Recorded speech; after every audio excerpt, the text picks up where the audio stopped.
আমরা সুষ্ঠু নির্বাচন হলে আমরা জননেত্রী শেখ হাসিনা চাই।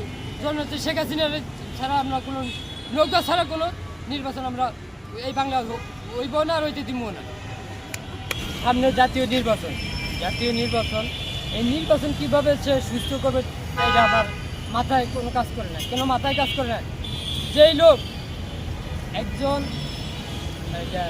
সিলেট হবিগঞ্জের নেতা, বৈষম্য বিরোধী ছাত্র আন্দোলনের নেতা, ঠিক আছে, সে এখনো ডিসির ওসির রুমে বয়া ওসির সাথে ধমক দিয়ে কথা বলে যে আপনি আমাকে চিনেন, আমি বৈষম্য বিরোধী ছাত্র আন্দোলনের নেতা, ঠিক আছে, আমি থানা পড়াইছি, আমি একজন পুলিশের এসআইকে মারছি, ঠিক আছে, আপনি আমাকে চিনেন, আপনি আমার লোক কেন ধরে আনছেন?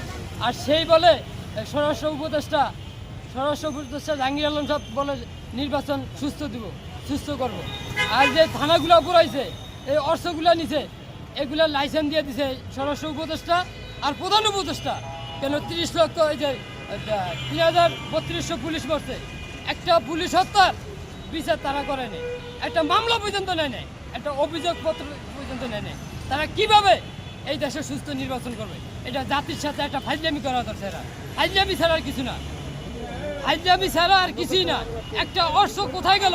অর্থ কি স্বরাষ্ট্র উপদেষ্টার বাসায় না প্রধান উপদেষ্টার বাসায়? এটি অর্থগুলো পাবলিকের কাছে দিয়া কেমনে বলে যে নির্বাচন সুস্থ হইবে কেমনে?